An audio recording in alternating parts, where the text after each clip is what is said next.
PFS community, welcome to our first ever video conference. For those of you who do not know me, I'm Paul. I'm Joe's son and I've been working in the business for 4 years as a paraplanner.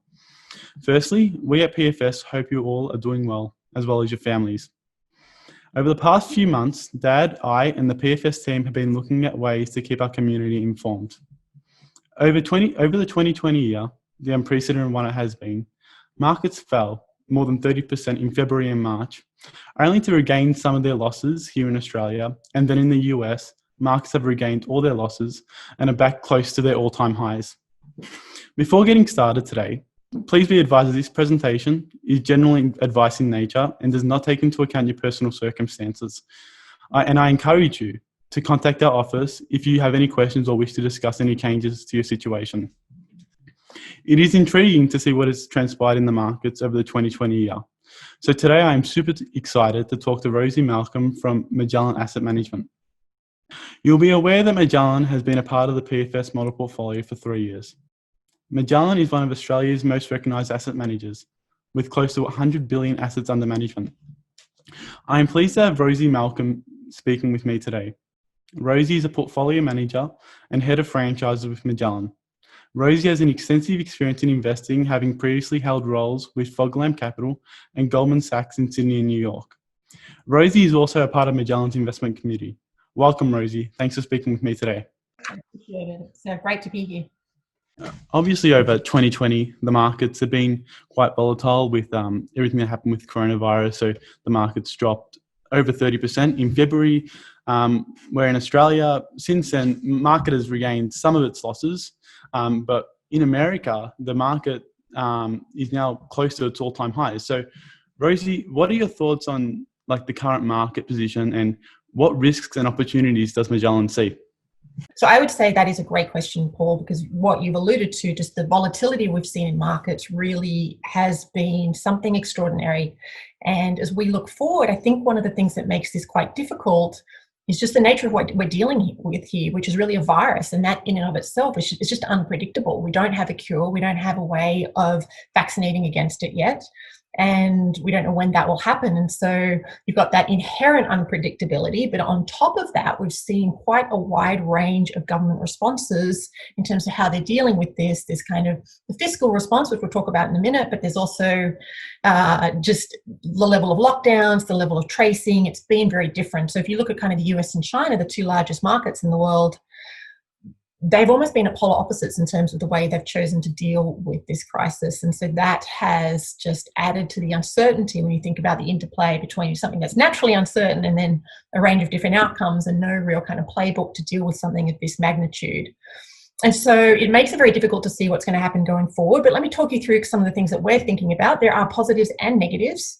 And just that'll help kind of frame the argument and how we've thought about positioning the portfolio for a range of different outcomes that might happen. But to think about it on the positive side, one thing that I think is definitely true is just the role that the central banks have played and the degree that they've gone to try and support financial markets, to provide liquidity, buying alternative asset classes, providing US dollars to other countries, in the case of the US Fed, to keep that trust, I guess, in the financial markets alive and well. They've sort of taken the playbook from the 2008-2009 crisis and applied that here and done that quickly, which I think is very positive. You've also seen it from the governments themselves in terms of just the fiscal stimulus. So if you look at what's happening in Australia with programs like JobKeeper or JobSeeker, those kind of programs rolled out around the world in various different formats has been very positive in terms of keeping up that consumer resilience, I guess, and consumer spending. So that's positive.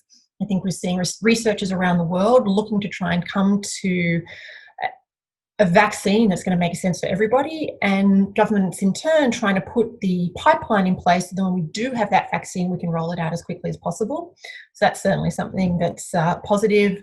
We've seen areas of pockets of strength in the community. So if you look at, say, companies that kind of like the US version of Bunnings, Home Depot, Lowe's, they're doing very well. We're seeing Amazon do very well, obviously. So that's all positive.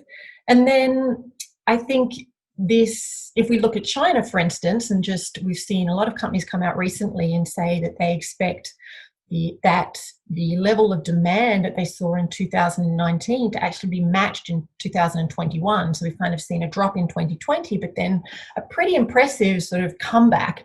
And that means something for, I guess, two reasons. Firstly, that you could see a market of that magnitude rebound and just the economic flow through effect to other economies that might have. But then also an economy of that size, there's kind of a playbook for other people to think about, well, here's how we might be able to manage the virus and to work through it. So I think that's positive for a couple of reasons. So this is not all doom and gloom. Having said that, there are negatives on the other side.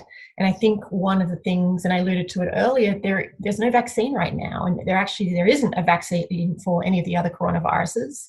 And if you think about something, it's a different type of virus, but like HIV, that's been around for sort of, in 40 years, we still haven't been able to come up with a vaccine for that virus. So to assume that a vaccine is a given isn't a safe assumption, which brings potential downside risk. I mentioned earlier those pockets of consumer strength that we see, and I think that is relevant, but at the same time, a lot of that strength has come from these government stimulus programs. So what happens if we see partisanship in the US and they can't come to a new agreement in terms of some kind of stimulus for consumers? What will happen to those pockets of strength, or will we see them start to decline? I think we've seen companies that initially did everything they could, thinking that this would be kind of a 4-week thing or a 6-week thing, and let's just help our employees get through this, and provided very generous wage programs, even if employees weren't working. That could only last for so long. We're seeing a bit of a pullback there. The other thing that I think we're seeing is companies for a while said, listen, this is temporary, this is going to be a few weeks, you're going to be on what we call furlough, so not unemployed, but just sit tight, sit at home, we're going to get you back to work just as soon as we can. And now this has been going on for a while. We're starting to see a rise up in cases around the world again as the Northern Hemisphere goes into the winter season. And I think a lot of companies are sort of saying, oh, we thought all those jobs that we thought would come back, they haven't come back to that same degree. And so that makes it difficult from our perspective to see what is the real level of unemployment, because you can't, all the people that are furloughed, some of them will come back, but some of them won't. And it's not clear what that picture looks like exactly right now, which is relevant. The other thing I think which is important to think about is the businesses that are doing well. So I talked about Amazon briefly before.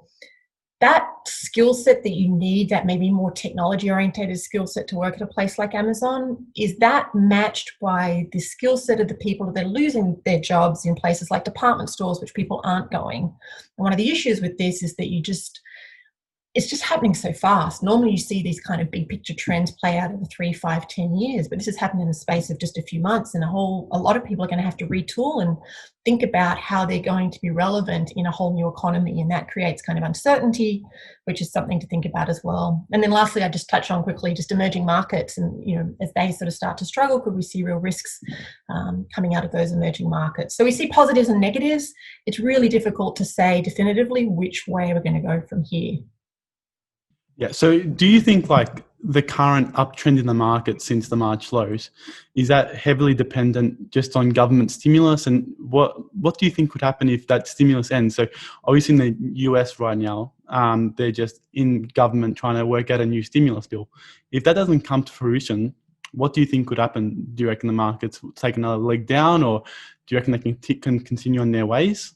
We can make an argument, I think, to go either way. I do think that a lot of the market that's run up recently has had a lot to do with that government stimulus and just the lower interest rates, which tends to inflate asset prices right around the world. So it's not just about kind of that fundamental people having more money in their pockets. So it is a real risk on the horizon that as we look at kind of, and particularly as we go into the US election, the ability for Republicans and Democrats to come together and work out some kind of stimulus bill is something that's really relevant and something that we're focused on pretty closely. It's actually just minutes before you and I got together to have this call, I saw a headline come across that the Democrats have come to an agreement with the White House. Now, I haven't had a chance to look into it and understand what that really means, but sort of that sort of development is something that we would want to see as we try and work through. And then the other side of that is how much is it?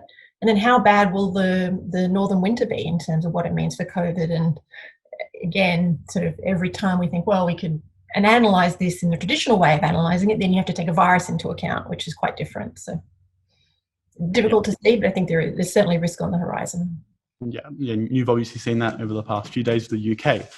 Yeah. So provided your views and Magellan's views, so how has the team positioned its portfolio?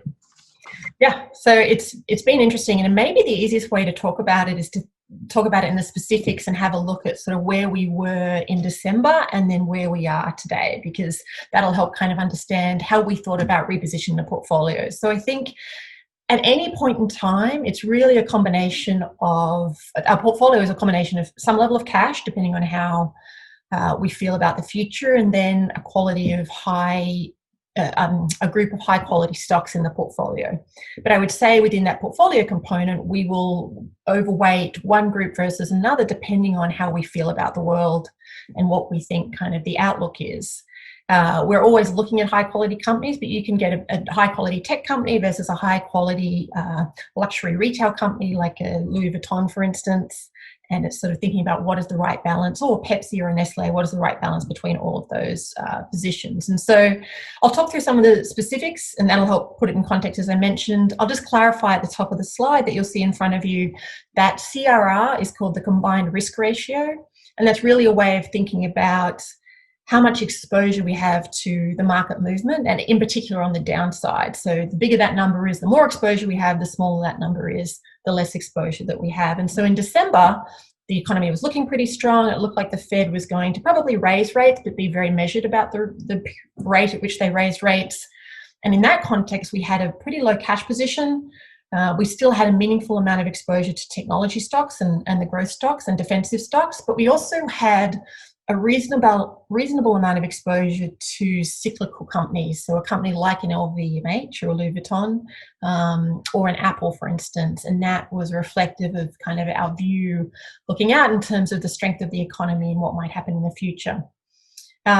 We also had a relatively large amount of exposure to companies of what we call on-trade exposure. So what I mean by that is like restaurants, bars, so Heineken, for instance, or ABI, which is the owner of the big US brand Budweiser.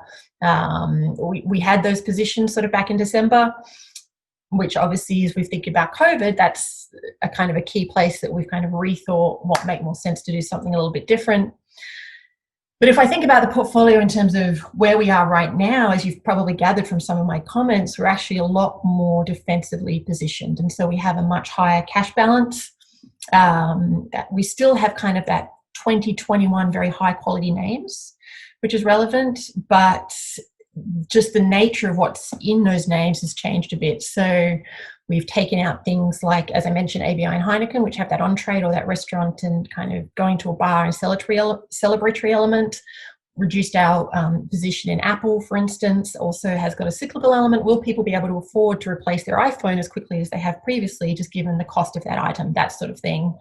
But we've also maintained exposure to some of the companies that we think will do very well in the pandemic or in a stay-at-home situation. So, you know, as we talk today, we're on a conference call. Microsoft, for instance, has got a product, Microsoft Teams, which allows people to do that. Products that allow people to work from home is something that we wanted to get exposure to.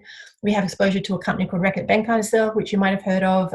Well, you may have not heard the name, but I bet you will have heard of the brands, which is things like Dettol and Lysol and cleaning products. So obviously, just given the current environment, we thought that was a place that would make sense as people are looking. And we actually think that's a longer term trend in terms of a more weight placed on just sanitization generally. And so that's positive. Companies like Pepsi with a very big snacks business as people spend more time at home and less traveling out of the office left. So those kind of exposures is what we've looked to get, have our portfolio positioned in, away from some of those kind of more cyclical exposures or exposures with specific risks like that on trade, or even kind of emerging markets, which Heineken and ABI have got a lot of exposure to as well.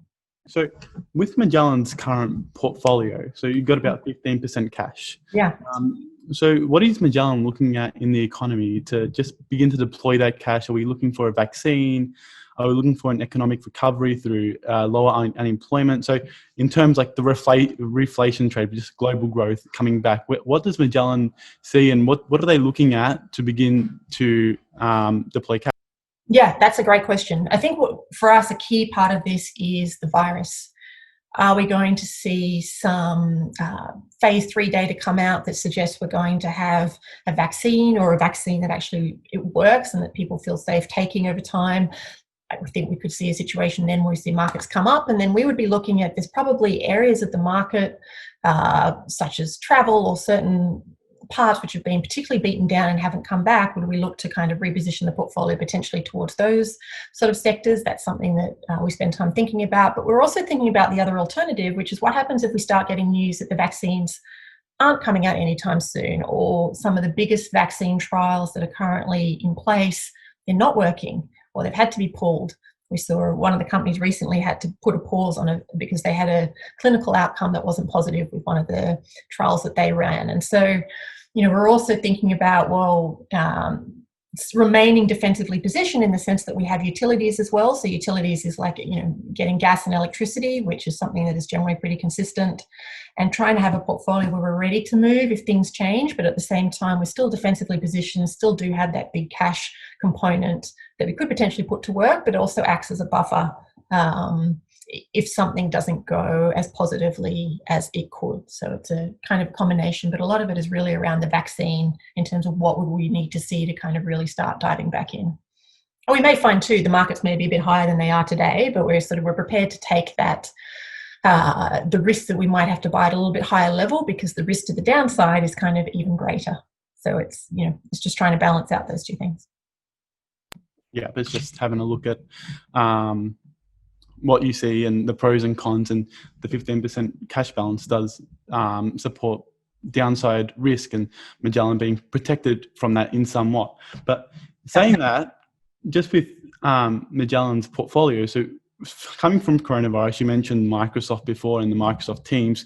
What does Magellan see as the long-term opportunities coming from Corona? Yeah, another great question. It's really interesting when we think about these longer term opportunities, because I guess as an overarching comment, what I would say is that a lot of these longer term opportunities, they were actually already in train pre-COVID. What COVID's done is just hit a huge fast forward button on that. And now we're seeing a lot of things that people were kind of prepared for, were generally going in the right direction. They've just really had to ramp up quickly. And I would say a lot of it has to do with technology. And, people always think, oh, technology, tech companies, but that's not actually what I'm trying to get to. It's because technology, all companies need to think about how do we use technology now to improve our operations. So even companies like a Starbucks or a McDonald's or a Yum or a Nike, Nike's in a position where they used to have to kind of pay a retailer, for instance, to sell their product, but now through the internet, they can go direct to consumer. Starbucks has been very successful in using mobile order and pay and helping people. And what that also means is that when you use mobile order and pay, you sign up to their loyalty program. Now they have a way of connecting with you directly as a consumer and, managing what is increasingly be called a customer journey in terms of your usage. And, you bought, a cup of coffee, you buy a cup of coffee every workday. Well, why don't we give you a voucher to go and buy a drink at half price on the weekend? And try and get you to come back that way. So technology has really been something that I think all companies have to really think about and embrace, whether you're technically a technology company or not. So that's that loyalty program is really interesting and important. I think that and the ability to communicate with customers is important. It's also important, how do you get your product to customers? So whether you look at like a Walmart or a large retailer, can you do delivery? Can you allow them to do click and collect? It's thinking about that as kind of a longer term trend. And the companies that are really doing well are the ones that have really jumped on that bandwagon, and also that have the balance sheet and the cash flow to invest in those opportunities in order to help their businesses move forward. Just thinking, another one is the move away from cash. So that helps companies like Visa and MasterCard, for instance, because no one wants to touch cash anymore. They want to do things that are contactless. We talked before about Microsoft, as you raised. So that working from home is really kind of a longer term critical issue. And I think, as I mentioned earlier, a company like Reckitt Becancer, who does Dettol and cleaning products and Lysol and things, that we see as a longer term trend. So they're kind of a few of the areas where we think coming out of COVID, there's a longer term opportunity and potential longer term growth, which we're quite focused on understanding and frankly having exposure to through our portfolio. Fun. And so to add to all the market volatility, in November, we obviously have a presidential election coming up between President Trump and Joe Biden. So obviously President Trump has been really bullish for the market since he got elected in 2016, and there was all these theories behind before he got elected that if Trump gets elected, it's going to be trouble for the US markets with his stances on China and tariffs. So it was going to be pretty worrisome for the markets. But ever since Trump has been elected, he's been pure bullish for the markets. And so what risks does Magellan see with the upcoming presidential election? And do they view like a difference between Democrats and Republicans? What do they see?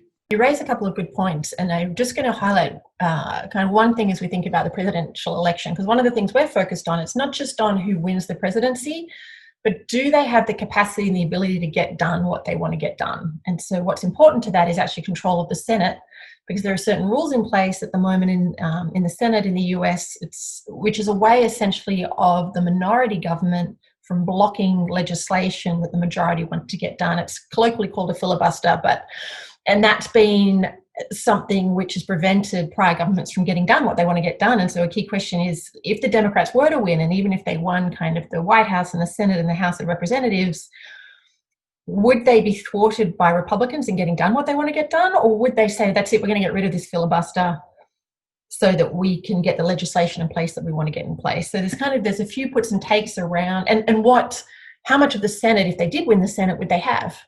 Would they have 50 seats and then you're relying on Kamala Harris to provide that additional vote?